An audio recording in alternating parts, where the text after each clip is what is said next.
to this week's episode of Diesel and the Beard.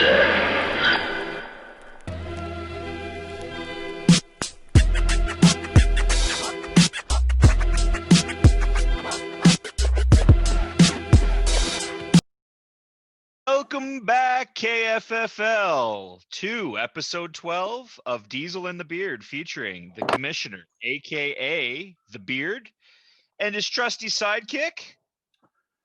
Whoa. I'm the sidekick?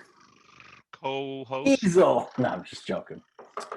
Diesel, aka the Wiz. Apparently the sidekick. Batman and Robin, apparently. Diesel, aka the Wiz. Diesel, aka the Wiz. So just because you're ahead of me in the standings, I'm back burner now. Gotcha. I think that's the way we're going to do it, man, honestly. Yeah. And then, you know what? I mean, it is Diesel and the Beard. It is the Diesel show with the Beard, right? Yeah, sure. I mean, it's like you're the GM of the league / commissioner of the league, and Yeah. the league is kind of looked at as Andrew's league. So yeah, I can see that. Yeah, I'll back seat. So maybe you can get your ass up here and do some podcast editing, since you're the from the front kind of guy. It's actually, you know what, man? We should share in the love. I try to do my part with the notes, but yeah, huge week, actually. Huge week. Yeah, we got a lot of shit to cover. So I say we dive right in, speed through what we can, and try and get through this, because there's a couple big chunks. I'm looking at the show notes here. So why don't we just go with the week 8 recap like we always start off with? Won't try and spend too much time on that. I think everyone knows what happened. And we can maybe just put some points on each of those.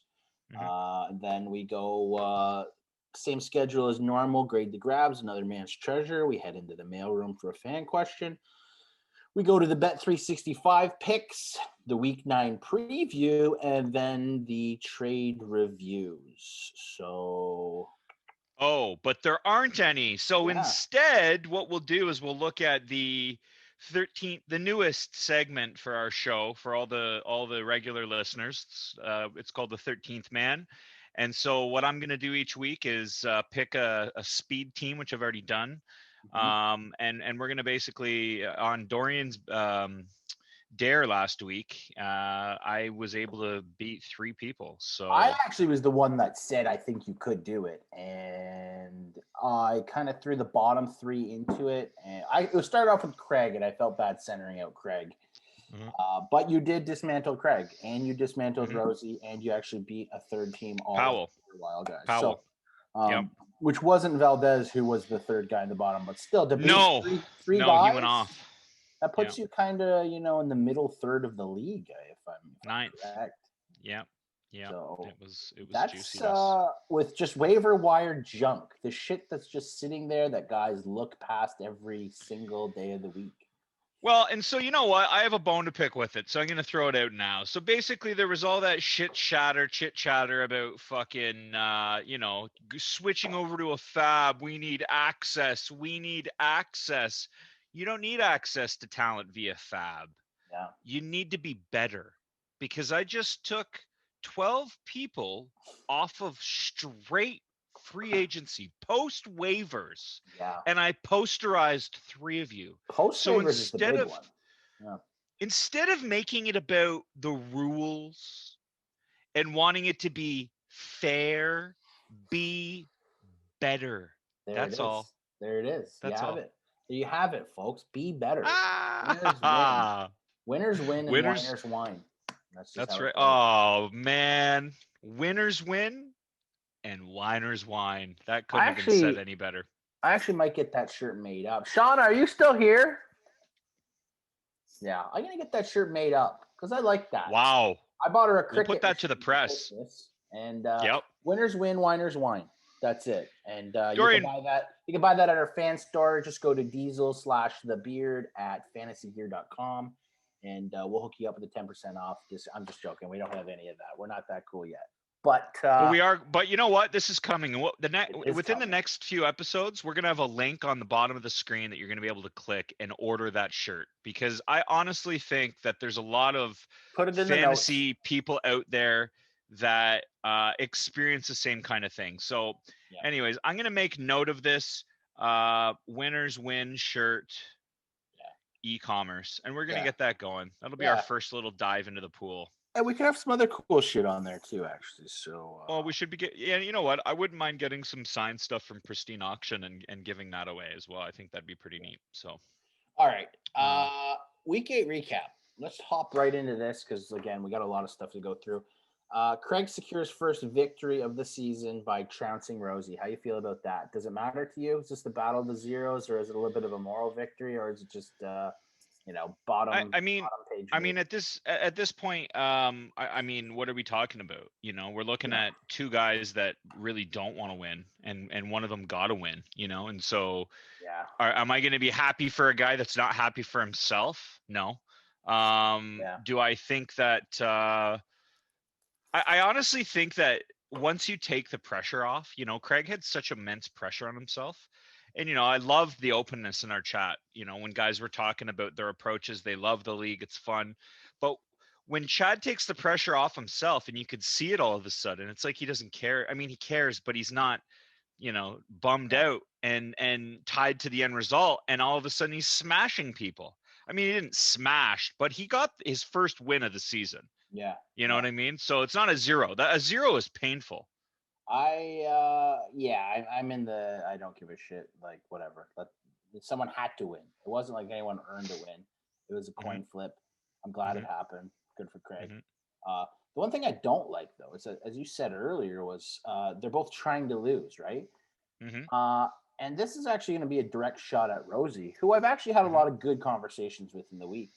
I couldn't get a trade done with Rosie based on the fact that he thought if he traded me a player, it would make me better than him in a consolation bracket if it arrived to that point, which was actually hindering him doing the deal. So how do you feel about that? How do you feel about guys thinking that, like, I have one goal. I'm either winning the league or I'm not. There's no, you know, if I can do well in the consolation, but I'm not managing my team for a consolation bracket while I'm in last place. No, I mean, just the way he said it to me, I think he might be kind of holding on to a couple good guys in case it gets to that and they end up playing off in a consolation prize. I think we're in a Wild West thing to do. That's just Dorian, I think we're in this era now with the league where we've only introduced the consolation bracket. It's in its second year. And so you're going to have people developing and trying strategies that have never been done before. And so we've never had guys say, my rebuild includes a trump card where I still can kind of compete. Yeah. Because they're angling for that 1-1. And that's the point. It's interesting to see it happen because the whole point of the rule change was so that you had more incentive to not tank. And that's essentially what's happening here. It's like, well, I'm tanking, but I'm still competing because I still, even in losing, am able to get that 1-1. And so, I mean, Rosie lost to Craig, but I think Rosie could still make some noise in the consolation, and I'm okay with the strategy. He's setting himself up. Are you going to not capitalize on a guy you need to trade now, hoping you're going to hold on to him, use him in the consolation, and he's a drop for your team? Or why don't you just go turn that into a pick that you know is for sure, you know? You can still move him in the off season. That's the thing. He still is going to serve a purpose. You and I both know what off season gets for guys. It's not the same. It's disgusting. You know what? You can only tap the glass for so long, Dorian. I mean, at the end of the day, we both know that, and that's why we both make our deals happen before the close. But what's the date today? It's the 12th. Am I correct? Yep. It gives us 8 days. That gives us, I believe it's the 20th. Can we get a verification on that? I'm pretty sure it's November 20th. Rosie, I'm going to plug you here later on the podcast, because you and I've had some conversations, and I don't think they're going to go anywhere based on your vows. But I'm going to plug you in here to this podcast, and your phone's going to be blowing up tonight because I'm going to let people know where your value is on guys. And you have 8 days left. I know you want to leave this right down to the last minute. Wow, that's not very long. I'm gonna plug you in here, Rose. I'm gonna do you a favor, and we're moving along, anyways.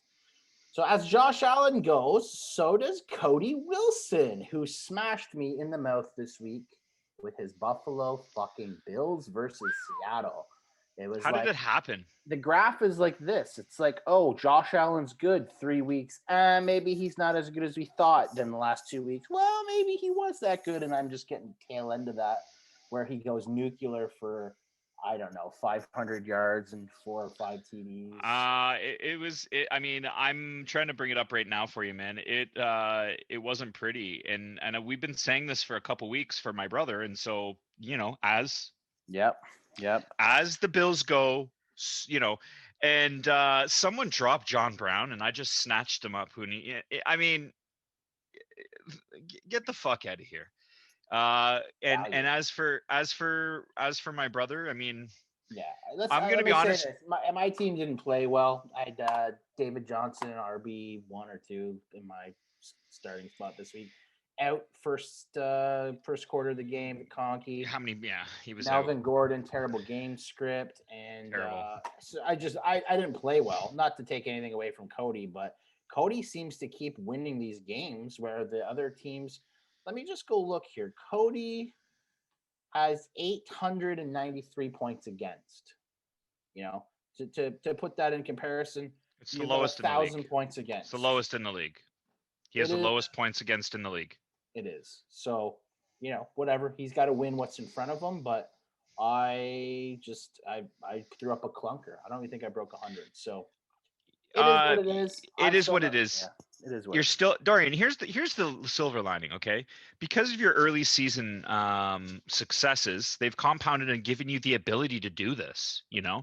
And so later on in the segment or later on in the show, we're going to look at exactly what it's going to take for you to get in, along with the guys around you. Yeah. And as the season closes, as the season continues to close, we're gonna really hone in on the guys. We've kind of had a 6. We're gonna go down to a 4. Because really there's just for this week, we're not going to look at guys that are 6-3, because those guys have so much flexibility. It would take multiple losses for them to fall out. It's really the guys that are 5-4 and 3-6. And so that's really going to be the group that we focus on. So, yeah, exactly. And the only thing that gave me a little bit of hope was that Powell lost, got pounded. His team Man. looked awful. So I was like, you know what? If Powell had played really well and I got beat by Cody, that's a different situation then. Mhm. Well, Powell lost too. And not only did he lose, he got trounced. So he destroyed. Yeah. Again, that was more his roster underperforming. So anyways, moving on. Yep. Point 3. Loudon's playoff hopes. Huge hit versus JV. Is he a seller? Well, just skipping down here, he's got a 6% playoff shot. And he's even still got a 1% title chance. And I think with a guy like Loudon and the team that he has, I think he still thinks he's in it. I don't know. I mean, those are all my messages to Loudon. No reply, no reply, no reply, no reply, no reply, and no reply. You don't need to read them. But no. I was just curious. I'm just seeing so more the volume, the 5 metadata. straights, no replies. So I'm trying to get information if he's a seller and what's available, and he's just leaving me on red like a annoying ex-girlfriend. I don't think Similar he knows, to Craig's man. strategy this year. So think, you and I are in a different position, but think about this, okay? And you were here a few weeks ago, even, okay? It's like this for him, I'm sure. He wakes up and he's super excited about fantasy, but a big part of that is winning. Okay, looking forward to winning the competition and doing well, flexing. Yeah. And if you sell, if you give up, it doesn't have. You don't wake up with that same energy that you did the morning before. I get it. This is all we have to look forward to right now. There's no hockey to fall back on. Normally, what happens to me around this time of year if I'm losing, which I am in another league, I just go complete Nuketown, liquidate my team, and I've transitioned my focus to hockey. We don't have that novelty this year. So everyone's just hanging on by the thread of their tippy-tip dick. Loudon's like, maybe I can get a win here. Maybe if Zeke can run for 300 yards. And it's just like, well, hey, hold on to the hope. But 8 days till trade deadline. Make your moves now. 8 days comes quick. And those the trade deadline day deals are hard to get done because especially if you don't have anything pre-planned. Yeah. You can't just start like, what do you want for Zeke? Well, you're not going to get can. that done in a day.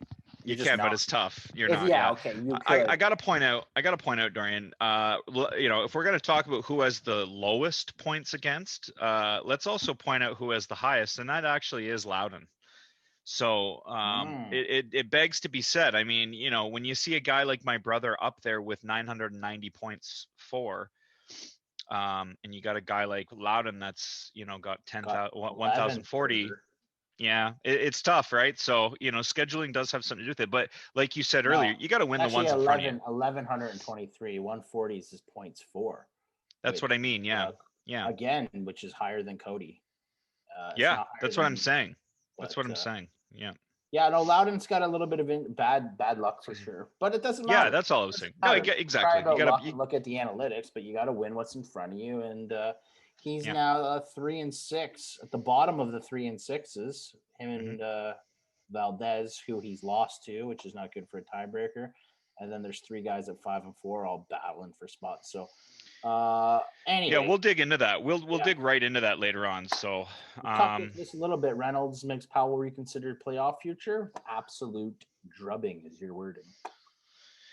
Yeah, I mean, I think Reynolds was definitely an underdog. Powell was league darling, and he made a funny quip about it. He said that my half day of fame or my half day of whatever being the league darling, it was fun while it lasted.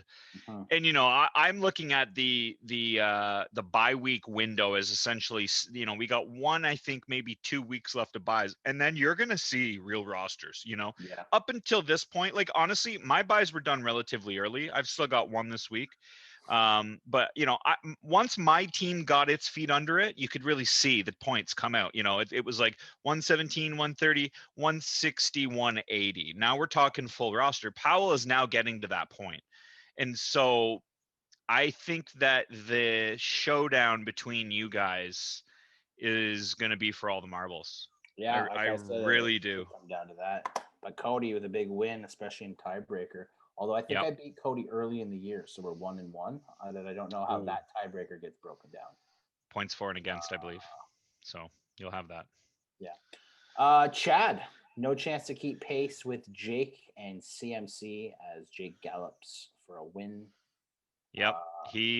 Jake got his guy, and he's going to be without him this week again. But Chad doesn't watch the podcast, so we can talk as much shit as we want about Chad. Maybe he'll tune in later. Is Chad just running his mouth too much? Not focusing on his team, worried about the small stuff? Yeah, indirectly that's hurting him, and I'll tell you why, Chad. And I know you're not listening, and you're a 2018 champion, so it is what it is. But you do talk too much, and what that does, it's not talking too much. It's talking in the way that he talks. He destroys potential relationships with other GMs before they even hatch. And so what you've got are legitimately uphill climbs to basic trade talks with him, so no one goes near it. There was a brief period of time where I was the bad guy in the league. Yeah, you were the heel for a bit. Yeah, I was the heel, and I was kind of I liked that whole thing. And then Chad came in, and he really wanted to be the heel. It kind of took over, and I just Homer Simpsoned into the bushes where I wasn't the heel anymore. But being the heel is extremely difficult. Yeah, it's fun to be the bad guy and everybody blah blah blah. But it actually is harder to get deals done when people think that you're unfair. Of course it is, man. Of course. No one wants to give you even a even deal. It is harder. So I think Chad's made his bed. Now he's laying in it. He's just got to rely on his knowledge to get him through, because he's not going to be able to pull off many trades. Which is, I mean, I'll be honest. If you put anyone else, exactly, you'd be a much different. But he's anyways. Was the heel. And then you, I normally wouldn't care about this. It's your team just keeps going off, man. I just keep watching your team, and you'll be in these close matches, and then we'll be watching Red Zone together, and it'll be 4 highlights straight of your guys going off. It literally happened again this week, where it was just there was just a period of time where you just hit. That was the 1 p.m. games. We were watching it, and then you even said you just do the fucking 1, 2, 3, 4 back-to-back plays where it's your guys getting touchdowns, and it's just okay, is this sustainable for one? And 2, it's You'd also be who is probably the number 2 team right now in terms of like, you could argue Jake, you could argue Chad, but I think they got a lot of firepower in the duo, and you kind of put them to bed, tucked them in. Yeah, I did put them to bed. Thank you for those words. I'm in the situation right now where a lot of guys are almost aiming for me. Like when you become the standard, you become the thing that people aim to meet or pass. And so when You're I've the villain we need right now. You're not the yeah, one we deserve. You're the one we need man, is- I'm telling you, man. So when I play against these guys, it's an internal measuring stick for me as well. Yeah. So I truly believe at this point, knocking on wood, that if my team is fully healthy, there's not a roster right currently in the KFFL that can keep pace. Which is actually great because I'm using that to try and get trades done. And Yeah. people are buying into it. I'm saying, listen, there's only a few of us that are going to give AJ a challenge this year. Yep. Do you want him to win again? If not, you're going to have to let this guy go a little cheaper than you want and hope that we can stop this train. Because if he wins again, what's the point of the league, And I've been using that a little bit. The point of the league is in 2013, I won my second title. And it was right after my first in 2012. Yeah. And I think that these types of things happen, even if I don't win this year. There's still this event that happens that creates this collision of talent and competition. So I've said this to Silva, regardless of what happens this year, because of what's happening this year, next year is going to be like 2014 was. And 2014 was a new champion. I had a 1 year older core. See, this is what a lot of people don't realize with my team, Dorian. I'm handcuffed. I've already got my guys now. And the problem with that is there's an expiry date on that. And when my previous core of Rogers, Jordy, Jimmy, Marchand, and AP, when those guys got older, I was fucked. Yeah. You only have so long with the core to win, right? Right. And so I think because I've got this core, I'm stuck to this core. You guys are all now, I mean, you're thrashing. I can see it. I can feel it. I can see that the power struggle is fucking real right now. Oh yeah. And so it's probably unlike anything I've really ever seen. So with that though, let's move on to grade the grabs. There were quite a few of what I would call quality pickups. And so I think that's why the another man's treasure is going to become important, because I saw a lot of guys get picked up on the waiver, and we're going to talk about them, starting with Tua Tagovailoa. Yeah. Tagovailoa. Tua time. Adam, I mean, wow, that's whoever dropped him. I forget now who it was.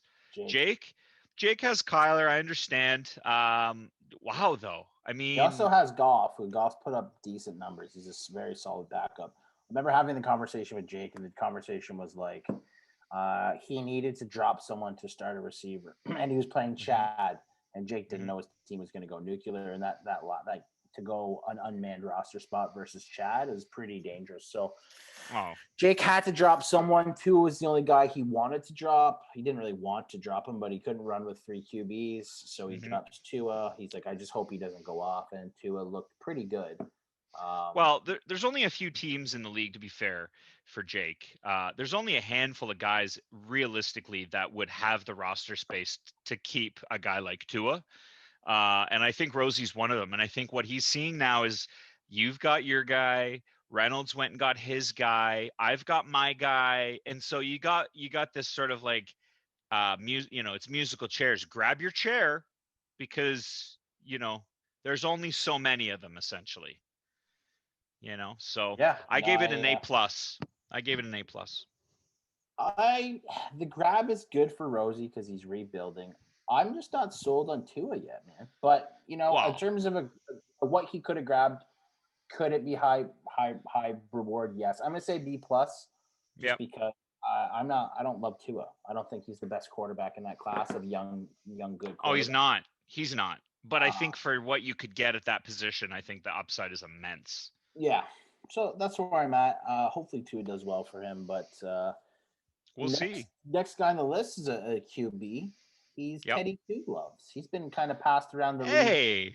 He's been the horror. He's been Yeah. he's the horror of the league. And Craig He's the picked little him up. bicycle. Well, Craig has a flavor. It's a little slushy, eh? A little slushed out. How do you feel about that? I gave it a B. I mean, he's serviceable. He's going to get you 260 yards, maybe 2 touchdowns, and maybe 30 rushing yards. So serviceable is a way to say it. I'm going to say B minus. I think that's good. This next one, Dorian, Duke Johnson. I mean, that's close and dear to your heart, obviously, because that's your backfield. But for the next week, at least, it's not. It's going to be Loudon's, and I gave it an A because I believe, and the industry takes have been very similar to this, that he's the top running back available, and so I don't even think he's playing for sure yet. I heard it's probable, or it's questionable. I also think David Johnson's a vet, and if you can give him more time off, you give him more time off. And 100%, man. If Johnson sits, he's just not been getting the touches. Also, in terms of a top running back grab, sure, I don't mind it. I think because he's going to get 20 carries. But I watched what he did with 17 carries last week as soon as Johnson went out, and it was just very, very lackluster. So it's like, oh man, it's Duke Johnson. I mean, it is what it is. He'll get 65 yards, maybe a touchdown. You'll get 13 points out of him. You'll be super pleased. I think he maxes out at 6 points. So, but whatever. Yeah, good on you, Loudon needs a running back. Yeah, so I gave it an A just because it fills a void, and it was probably the top option in my opinion. JV picks up. Duke Johnson. I'll give it a B minus. Kalen Balaj. JV. I'm shaking my head. Currently? Yeah, he's on. Okay, so he is the last I read, he got relegated to practice. He's a starter for the Chargers, but they've got Josh Kelly, who's on my roster, and then they've also got Tremaine Pope. And so essentially the problem here is, I don't know if this is a COVID roster / kind of thing, or if this is, okay, Pope's healthy, Balaj is no longer necessary. In which case, I gave it an F, because if the guy can't play on your team, then you basically shouldn't have picked at all. How's the news changed? Because I read it yesterday, and he was on the practice squad. So is that just he's on the practice squad? So move him down, and he might move back up. Yeah, he might, but I think I think he came up because Pope wasn't able to go last week, and they needed 2 backs. So Pope is the guy. Josh Kelly's the number 2. Balaj stepped into the number 1, and so Balaj is now back on the practice squad, aka he's a free agent. He's not signed to a team currently. Right. So I gave it an F. I'm going to follow you. I'll give it a D minus, because if he does play, it could provide some sort of flex upside. But that's it. Powell, Evan Ingram. I honestly, A minus, top tight end grab based on targets. And I wanted him really badly. I think that he's a talented guy, getting 8 to 10 targets a week, and the New York Giants are forcing the ball to him. He's running it. He's getting passes near the line of scrimmage. They're basically using him as an extended running back, and he's a specimen. I just hated this guy because I kept hearing all the good stuff about him. I drafted him in my other league. I tried to use him for 3 fucking weeks, and he did fuck all for me. And then he kind of resurged a bit. But hopefully he's good for Powell, but maybe not hopefully, because I got to play Powell. Anyways, just in terms of the grab, I'll give it a B plus, because I think he could be decent. Yeah, I think. I mean, there's worse grabs this week, but yeah, it is what it is. What's the next one here that we're going to look at, Duran? Jimmy Graham, the corpse lives. I mean, honestly, yeah, okay. So it is what it is. I mean, we see these types of moves every week. The sick part to me is that it's actually not a terrible move. Like I had 6 waiver priority, so I had 6 guys, so I knew I was getting one of them. And he was one of my 6, and I have a tight end. Well, okay, so you went with the best available approach kind of thing. Yeah, I knew I wanted to drop somebody. I knew I needed to grab something. So he was in my list of 6. So was Evan Ingram. So was Duke Johnson. So, anyways, but yeah, I think it works out good for Reynolds. I mean, I don't know. I can't get my head around what the Chicago Bears are doing. I never know what to expect out of them every week. I'm just glad they're in my division, man. They're one of the most poorly run franchises, honestly. Like I'm overjoyed they're in the NFC North. So I didn't even grade it yet, but I'll give it a B plus because of the scarcity of tight end points, man. He's getting touchdowns. That's it. So. I give it a B. Okay. Next one on the list. This is yours. This was yours, and I think I chirped you a little bit, which probably motivated you in some way. But you picked up Curtis Samuel after dropping him for the corpse of Des Bryant, and I gave it an A plus. You reversed your mistake. I know. I can't believe I got him back. I was watching that fucking Carolina game, and I was like, "What have I done?" Des Bryant gets fucking activated. I'm like, he's like, I love those scratch tickets, you know. All it takes is for him to go one deep bomb and another 2 touchdown game, and everyone's talking about him. And so I was like, got hungry. But then Samuel comes out, has another fucking banger week. They look like they're like designing plays around him in the offense, and I'm like, oh my god, what have I done? So I'm like, whatever. He's my top waiver priority, first pick. I'm probably not going to get him, right? It's Samuel. He just had the biggest fucking. He had like 20 points. He had the number 1 free agency points for any wide receiver that week, other than that Atlanta guy, I think, Oskamo Kalakalo. And so I'm like, I'm never getting him back. Fuck it. Wake up. And he's the first guy I got. I couldn't believe it. I was like, that's wow. Nice. And he was the number 1 projected for the research. He was the number 1 added guy. So I couldn't believe it. He landed to me, but hey, I'll take it. He fills a nice little receiver spot for me. No, that was a nice grab, man. I gave it an A plus. My brother grabs Baker Mayfield. I gave it a B minus. I just basically questioned why you would want a piece of that offense. It's clearly a Stefanski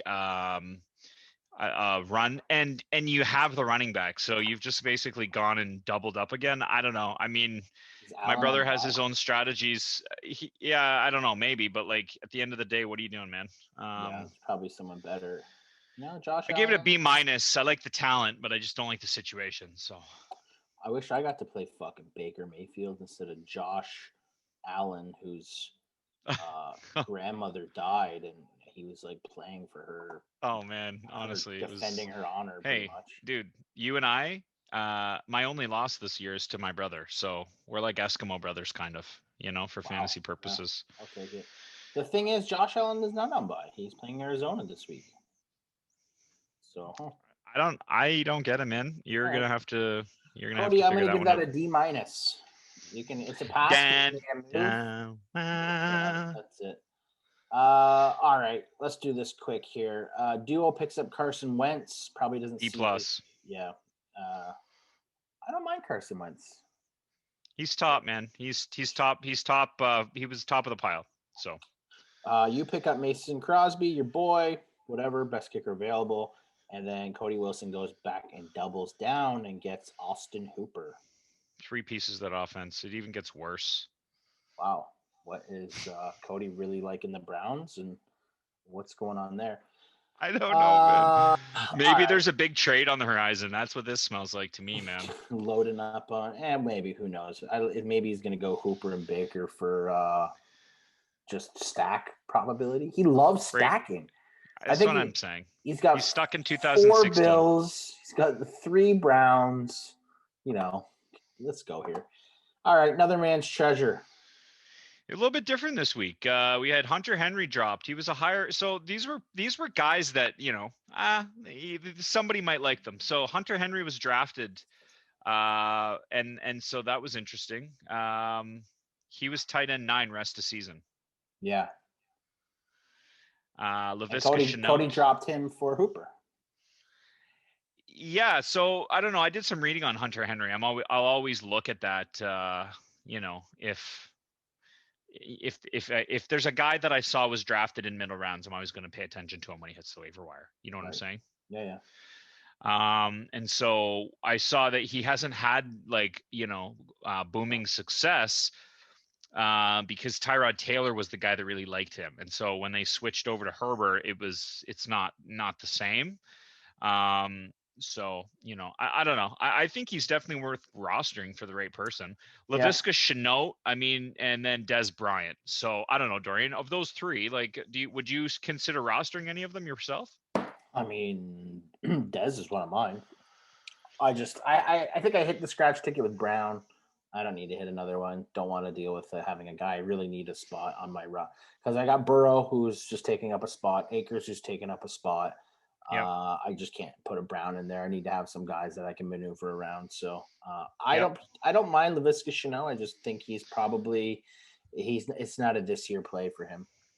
I like him too, man. I think he's a utility guy that they're slowly more and more working him into the offense. So Yeah. they're just a team. They're a team in transition. That's the unfortunate part. They really So are. I mean, is Minshew even the guy there in the future? Like, no, he's done, is man. that- He's that- inactive. He's bye. I think it's because of the thumb, but they're just That they're was it Ludwin or Luxton or something like that. He looked good. He looked good. He looked like a manager, like he wasn't a liability. He had good arm strength, decent accuracy, and he could run the ball. Like he's probably a better version of Minshew, if anything. Yep. He looked more aware. Anyways, he was going through his reads. You could see he was comfortable in some of those more higher complexity routes. So all right, so we're going to the fourth on the list, playoff lives matter. I feel like we've kind of been going over this a lot in the last few weeks. So let's just kind of. Oh no, it's updated each week, Dorian. I put a little love and care into this segment. Don't whitewash me like that, bro. Sure. You can dig into it then. All right. So the reason I like this is it's a table setter. So for the guys out there that are hoping to get trades, just like yourself, this is a motivating tool for these guys. If you see what I'm about to throw down, Rosie knows he can't win anything. Can't get a deal done. Well, Rosie's only one Rosie's not on this list. That's what I'm saying. Loudon's a 1%er, and you can't get a deal done with him. So it's not motivating. So no, just a second. Those guys, first of all, Rosie's not on this list, and neither is Craig. I think those guys know where they're at. This is for the guys that are right there. These guys are buyers or sellers. Craig and Rosie, they're sellers. They're not buying. These are guys that could buy, could sell, depending. And I'm going to hone right in. I'm going to sharpen this pencil and tell them exactly where it's at. I already know my pick. I already know my pick for the one team getting in. And you know who it is too. Because I'm a goddamn beast. Woo! Is that an earthquake? No, that's Dorian stampeding through Powell on the way to the postseason. Well, I'm not picking any of these bums to be better than me. Well, you know what? You don't have to. Whiner. Yeah, it's true. But you don't have to. This is more for them, okay? You get access to this shit. So this is where we're at. We got 5 guys playing for one position in the playoffs. Dorian is one of them, and he currently is at the top, right? So we're going to give you the benefit of the doubt, Dorian. In 61% of the occasions, you make the playoffs, and in 7% of those occasions, you take the belt home, okay? Cool. You close the season against Chad this week, then Rosie, and then the ultimate showdown against Powell, which I think will decide who gets in. Powell's right behind you. You're 5-4. He's 5-4. He has a 44% chance of making it with a 4% title hope. He plays JV, myself, and then he closes it out against you. We've got another late entrant. Reynolds is a sneaky 5-4. He's got a lower 39% chance to make the playoffs with a 4% title shot. He plays Jake this week, duo, and the Beard twice. Then we've got Loudon and JV. They're both at 3 and 6. They're more honorable mentions. Loudon has a 6% playoff shot, and JV has a 2%, and they both have a 1% title chance. So I honestly, I think that you have what it takes to make the playoffs, Dorian. I truly do. Your team is deep. It's got elite talent where it needs to have it. I think your running backs need to show up on a more consistent basis. But I think if they do show up, your best game is probably the best of anyone here. Now, you have a unique opportunity where you get to show off directly against the guy right below you. It's insane. Mm-hmm. Yeah, I know. So who do you think – let's reframe the question for you specifically. Obviously, you pick yourself. If it isn't Powell, and it might be Powell, who of this group is the biggest challenge to you, do you think? Reynolds. I think Yeah. Reynolds has a real sneaky team, and he's got a lot of guys coming in off injury, and I Mhm. think he's got enough. He's got enough. He's got enough in the arsenal Mhm. that he could probably make another day a move. Like he can move Mhm. one or two running backs and bring in a bigger piece. The Mhm. only thing really working against him is his quarterbacks, and Mhm. but Herbert's been playing amazing. Mhm. He was supposed to be just waiver wiring him for the rest of the year. Gets Herbert off your brother, and Herbert's been lights out ever since. So Unbelievable, man. I Yeah, we've talked also about him multiple times on this the show. only thing working against Reynolds, and the only reason I think is he's got to play you twice in the last 2 weeks. Mhm. That is really the only thing. His team is decent. He's got a real good, strong team. He went to the finals last year, man. Powell, yeah, Powell, he's gotten better, but then he puts up a 54 burger this week. So, I mean, I know a lot of that has to do with the Brady start. But the other thing that's shitty about that is, Cooper Cup's going this week. what is he here? Okay. Cup's going, and yeah, he's starting I Brady mean, again. listen. He's playing against JV. Okay. Um, if you can't beat the guys that you need to beat, then you don't deserve to be there. Sure. Yeah, you gotta You know. win what's in front of you. Exactly. So I think we've done enough on the playoff lives matter, but yeah, I love doing it because it just shows. So just to put a final stamp, Dorian's got a 61% chance. Powell has a 44% chance. Reynolds 39%. Loudon, you have a 6%, and Earth to JV, you have a Loudon, 2%. 6%. You gonna hold The on to all those hay's being guys? blown out, bud. You got to Oh stuff yourself boy. again I'm gonna text with him right now on picks. air. Oh shit. Loudon. I don't know if you watched the podcast. Oh, he does. He's gonna laugh at this. However, your playoff hopes are 6%. That's amazing, man. Time to get a Oh deal done. shit, that's funny. That is good stuff. All right.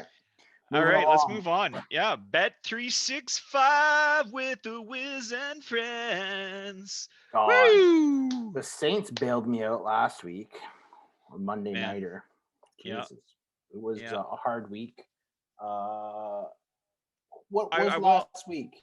Yeah, It well, I'm gonna was just help. I'm gonna help the yeah. fans out with this. So I had Dexter Williams anytime TD. That was my, buyer beware. He went out with an injury, so that was a loss for me. Yeah. Dorian, your big pick, we had a 5% pick, which was the Tunyon anytime, but that was only a 5% use of the bankroll. Yeah. Your value play, your 15% bankroll move was the Packers minus 6.5 last week, and they came through in a big way for me and anyone that trailed you on that. So Yeah.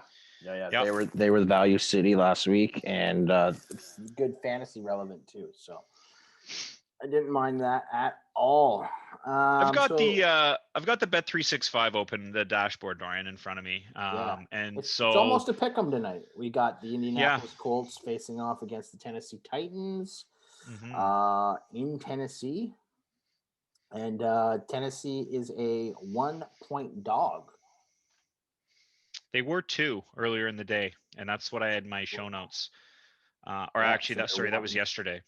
So yeah, so they're minus dropping. 1 now. That's my pick. My pick actually is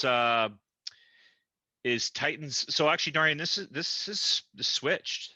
Sorry for everyone listening out there. This opened earlier in the week as Titans -2. Wow. It is now Titans +1. I had my pick. Again, buyer beware. I don't want to attach my pick to Dorian's. This is the Beard's buyer beware pick of the week. I'm gonna go Titans. I had Titans -2, and I'm getting the same payout with the +1. Yeah. I'm going. I love it. Titans at home, home dog, giving the boys a point. I'm actually going to take Titans money line just because it's a nice clean number, 2-1 on your money. Ooh. What is it? And 2-1. Oh, So wow. I love 100, that. 100 pays 200. I'm hopping on that right now. Is that going to be one of your recommends? Yeah, I'm putting $500 down to win 1,000. Titans. So that's a 50%. That's 50% of your bankroll recommend. Is that correct?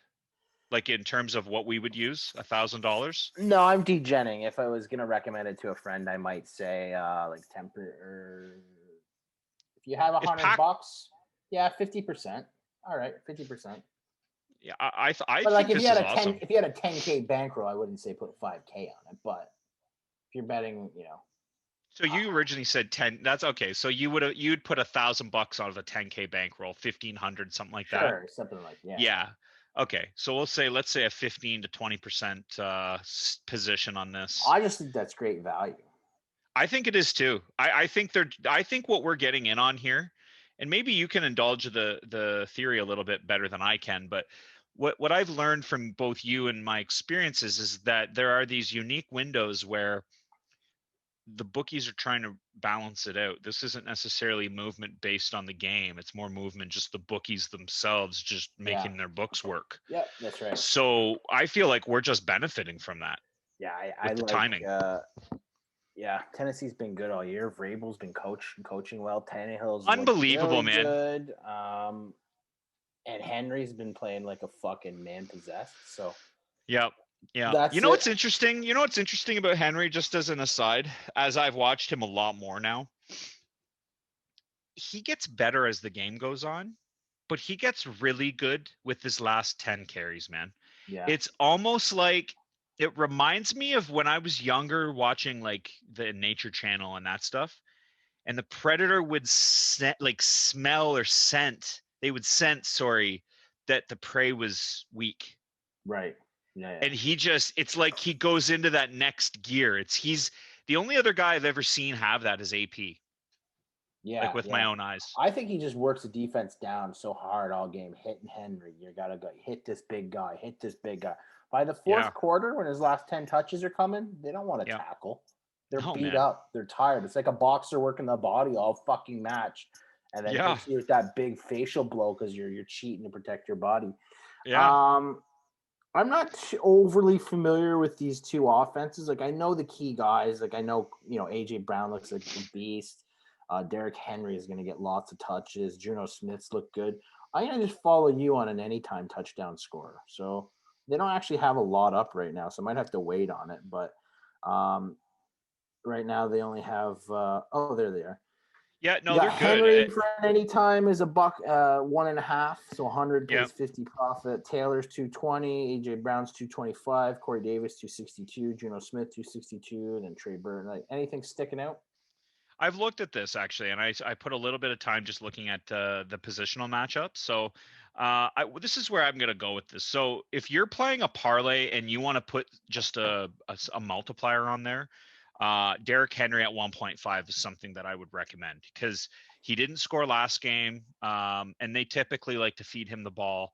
And so I like that. The Colts are a tough D, but I just don't think that anyone can stop him. It's just how about Henry for 2 pays 350. That's where I was going to. One, yeah.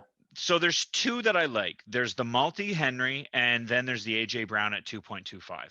Those two I really like. If you want to, so the Henry at 1.5 anytime is just your multiplier. That's my sort of asterisk. But if you were to put down the Henry multi, and then or the AJ Brown at 2.25, I just think that the thing with the AJ Brown, it could be Corey Davis or it could be Jonnu Smith. So you could get one of those three. But AJ Brown, if you watch him, he's capable of breaking a long one or he's a huge man. So if they line him up at at the Z spot, they can line him up across the board is what I'm saying. So whereas if you look, yeah, go ahead, sir.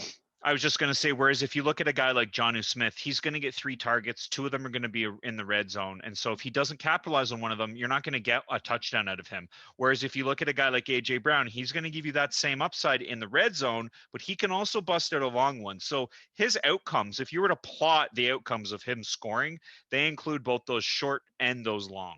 Yeah. So I think Mo Alley Cox at 350 is a good value too. The problem is he doesn't see the field enough. He doesn't have a snap share like I would want. So Right. here's the thing, That's why he Dorian. pays 350, but If you get a Mo Alley, it's because he came on and in one of his 20 plays or 15 plays, he got a touchdown. And that's right. where they bring him in. Gigantor, man.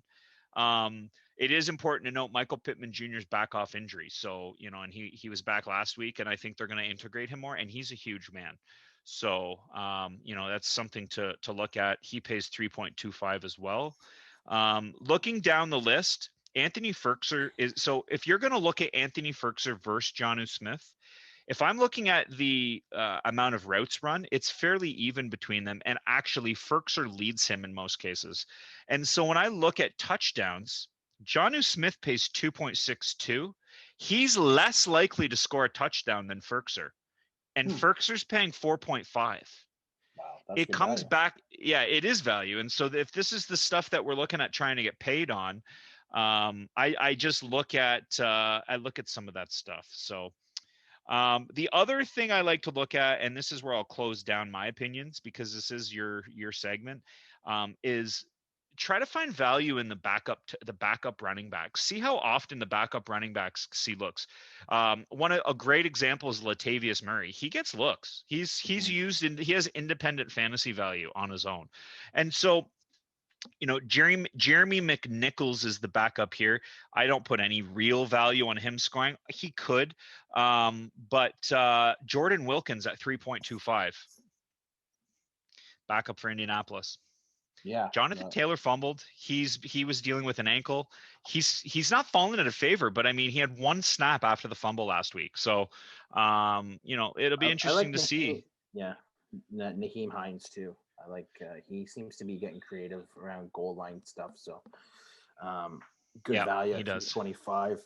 Super value for first touchdown at 17-1. I'm gonna lay on AJ Brown just because he's a specimen. And so AJ Brown is going to be your other whiz pick? Yeah, sure. Okay, and so we would put that at like a 5%? What sort of bankroll drop would you put on that? Like a $500 kind of thing, of a 10,000? Yeah, I put $100 on it, so I don't know. Yeah, 5%, 2.5%, 5%.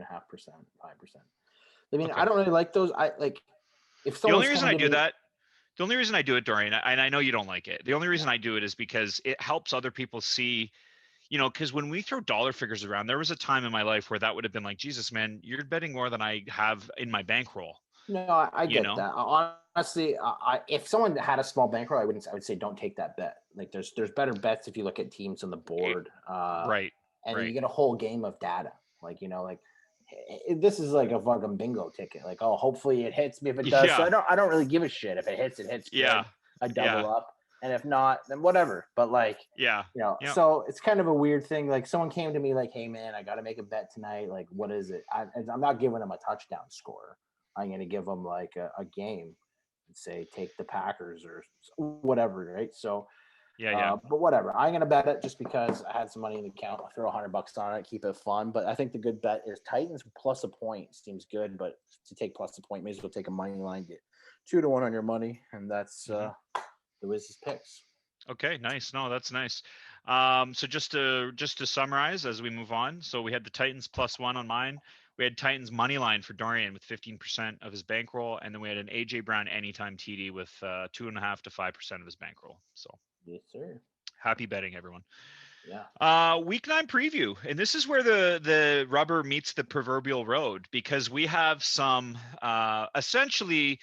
It is the witching hour of the league. This is really where it's going to happen for everyone. And so we might as well just open it up with the game between you and Chad.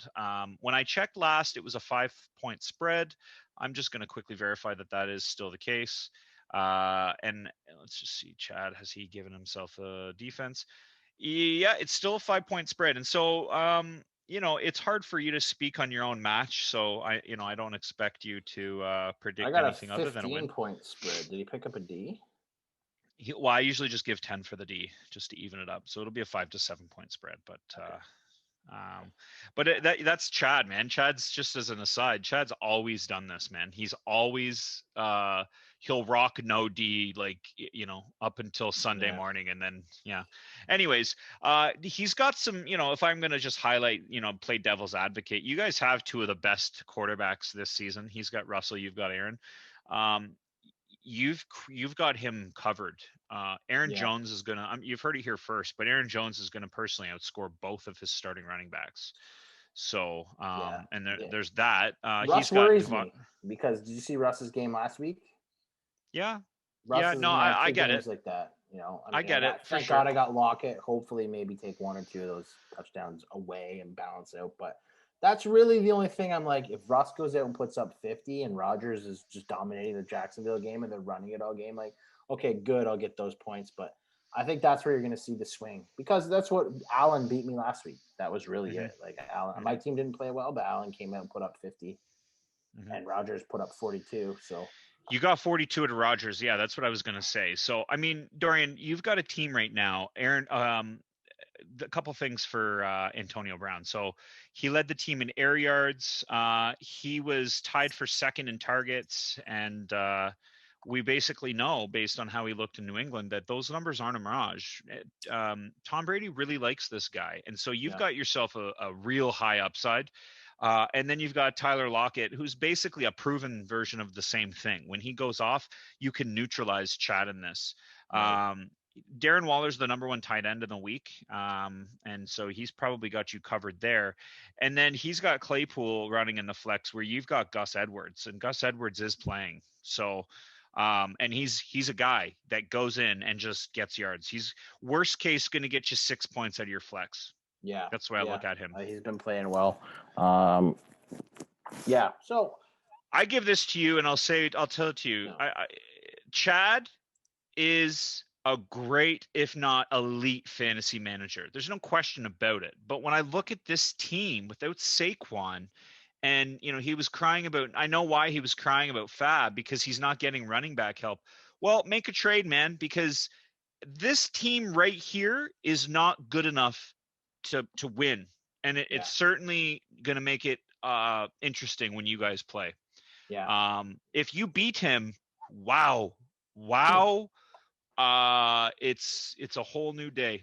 Well, it all starts tonight with Colts defense. Hopefully I can get a pick 6 and then Tennessee can come and win by 21. But I'll take that. I like your pick. I won't speak on it. I just hope that Russell doesn't try and prove critics wrong and get 8 touchdowns or something crazy. But Chad needs to get a deal done. But I think Chad's dealt in other leagues so long where he gets all these sweetheart deals, Saquon and whatever for a 1. And so now when you come into our league where the standard price for a starting high-end receiver, a running back is a 1 through 5, that's just been standard. And that's table stakes, buddy. He doesn't want to do it so I don't know if he'll go out there and pull that trigger. So it is what it is. He won't. Well, that is what it is. Like you said. So. Powell versus JV. That's an interesting little match. Trap game all day. Trap game all day. I think that JV, he finished 4th last year for a reason. People sleep on him, and he's the most unorthodox fantasy manager that I've ever known, but he does get results. And that's the thing. It's like, I don't like 0 RB strategy. I think it's bullshit. I would never personally have any pride in a team that won with that strategy employed, but there's so many guys out there that do it. Yeah. And that's essentially the type of strategy he rolls with, clearly. And so, it's like, oh, your top RB is James Robinson. Well, he's quietly the number 5 this week. Like, so I look at a guy like Powell. Powell should win. Yeah. And I feel like I do a little bit of defense for JV in the league because, I maybe know him a little more. He shares inner workings with me a little bit more, and I don't agree with most of the shit he says, but he still has there, he would fucking give you a conversation on why he's doing some of these things. It's just, you probably won't agree with them. And, I look at it and I go, well, are you going to beat Powell or not? Because if you continue to win, you might just get in. Right. Yeah, no, I mean, yeah, he's kind of in a weird Deshaun spot. Watson, Jared I like McKinnon. Watson. Yeah, I do too. Henderson's getting the lion's share. Keenan Allen's good. Christian Kirk's Kirk's been good. going off, man. I know. James Robinson. I agree. So I don't know. I look at this and I have Powell as my pick, and I'll tell you why. He needs it, and he's got DK, and he's got DeAndre, and he's got Miles, and Tom Brady isn't going to look bad twice in a row. Yeah, I agree. That's kind of how I felt about Russ. But it's a pick 'em. So who you're going with, JV? No, I'm going with Powell. I think Powell needs it, and I think that I think he gets it in a tight one. So I'm gonna say JV for the upset this week. I'm gonna let me put that in there for you. Yeah, and I'm gonna hope for it a bit too, so Powell gets knocked down a peg. But I like JV's team, and his team looked good last week, and Powell's looked awful. So I'm heading to the roulette wheel, and the last color was black, so I'm betting black. Well, and honestly, I know why you're going JV. I'll tell you right now, if JV wins this, wow, a lot of percentages changes a lot, man. So duo versus Cody, your brother Wilson. Yeah, that is wow. I mean, I got to give Cody some credit here because a couple years ago he made it pretty far into the season. He was 5-0, 6-0, something like that. He had Phillip Rivers, Keenan Allen, and then his team went to shit with Allen's lacerated kidney. And this season kind of started out the same way. He started out gangbusters, and then he shit the bed, and he ended up looking at I think he was 4-3, and now he's got the second longest winning streak in the league, and he's 6-3, and he's playing against the duo who basically I think they've essentially punched their own ticket in their own mind, anyways, and we've got ourselves a match, no doubt about it. I agree with you. Duo's got Crowder on bye, Mahomes on bye. So they're going with Wentz. They don't have a kicker in yet. I gotta go duo, even with Wentz. Yeah, and that's understandable. I went with Cody. The way I look at it is this: when Chubb comes back, Chubb is a difference maker. And when I look at the running backs the duo have, they're just not there yet. They need to be in the oven a little bit longer. And so Montgomery and Gibson are not going to cut it against the likes of Zach Moss, Nick Chubb, and Leonard Fournette. I just don't think so. And then if Josh Allen decides that it's ticky time, then he's going to go tick, tick, tock, and kaboom all over. Chubb playing for sure? He's in, He's still on the IR, so Cody's obviously hopeful, but he is expected to return. Is he going to be at game speed too, right? And Fournette, he hasn't been getting the lion's share of snaps by any means, but no, he's a touchdown or bust kind of guy. All right, Rosie and Loudon. So, if we're talking about the winner and loser of the previous match having a lot on the line, I mean, this one is basically playoff life or bust for Loudon. If Loudon loses, he is, he's not mathematically eliminated, but he is, I mean, it's like Miracle Town at that point. So surprisingly, he could still win out and go 7-6 and he would be in the playoff conversation. And, that's a lot to expect, but it's 1 week at a time. And we talked about it last week. He's got the easiest schedule. Yeah. So if we're going to just I had my brother in the last one. Sorry, you had the duo. I have Loudon in this one. I think I'm going to go Loudon too, actually, unfortunately. Unless he makes a trade. Unless he considers himself a seller. But yeah, I'll go Loudon. Okay, so we had you going duo and Loudon. Okay. Ray versus Jake. I had JV too. Yeah, I'm gonna go with Jake. Ride the hot hand. His team's look kind of pretty good. He's been overshadowed by your team going nuclear every week, but Jake's team looked good last week. He loses McCaffrey, but I think he's got the depth to just plug and play with what he was going with beforehand. He had Davis added to that mix. Now he really took a page out of my book there. So yeah, that was nice. I took Ray, and I'll tell you why. I think it's the same kind of scenario. If Reynolds goes 5-5, he's not toast. But if Jake Jake's at 6-3. If Jake goes to 7-3, he's pretty much going to be locking that buy up into his pocket.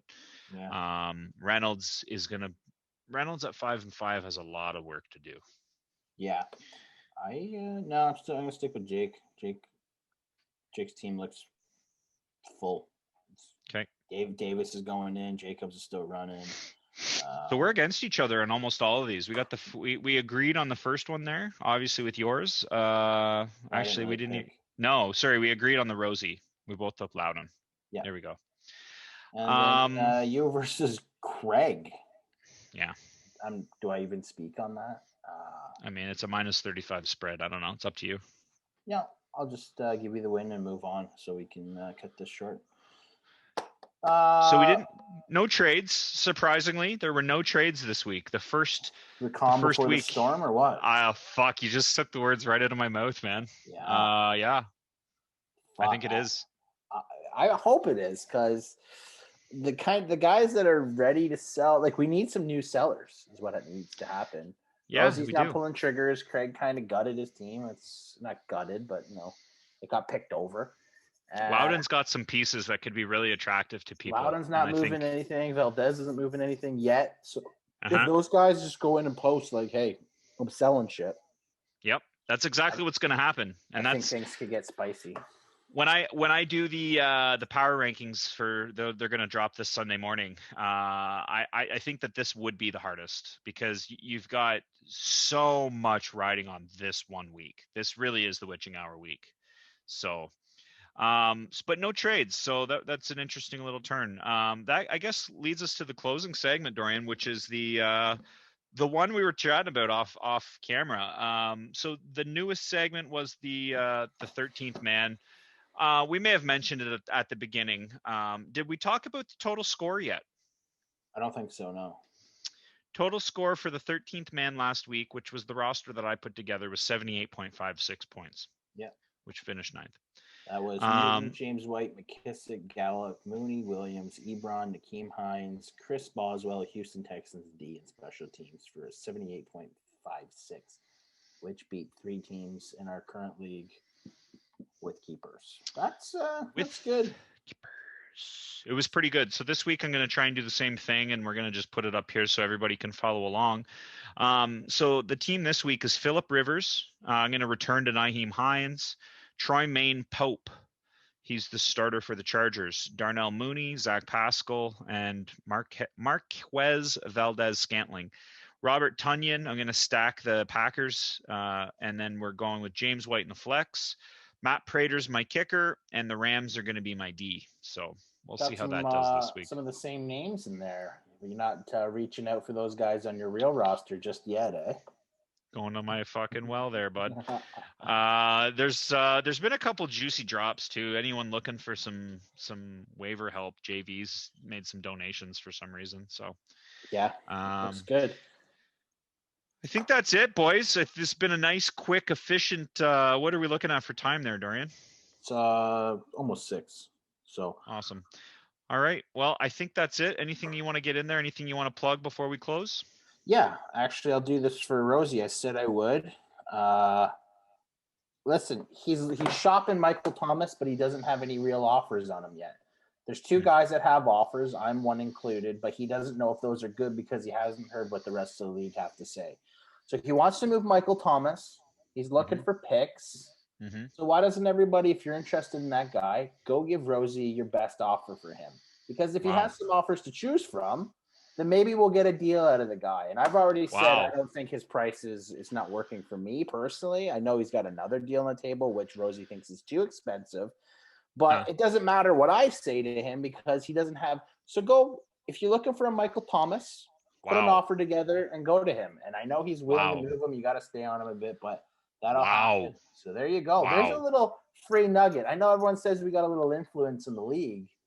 But I'm actually backing out of this trade and letting you know I know he's available. So Michael Thomas is on the move, everyone. Anyone out there in the KFFL. So, just to recap and close down, I would think that this is focused solely on Powell and Reynolds and Loudon if he's hoping that he needs to make a one-piece splash. I don't But, think Reynolds can because Reynolds doesn't have picks. But Valdez, if you're looking for next year, you have 2 full rounds of draft picks. Reynolds has Kareem Hunt. Yeah, I maybe. think that's a Maybe piece. there's the deal there. He does. I don't know. Anyways, I'll keep the phone nearby, Dorian. Sure. Thanks for the plug for Rosie. That's great. Anyone hit me up if you want to get deals done. I am a buyer. My draft starts in the 3rd and ends in the 6th. So they're not the high end picks, but lots of juice. Lots of juice. Sounds good. All right, boys. Thanks for been a tuning slice. in. Good luck on your bets and good luck on your fantasy weeks. Till next then. Sayonara. Stash in the beard signing off. Signing off. See you guys next week. Do. Welcome to this week's episode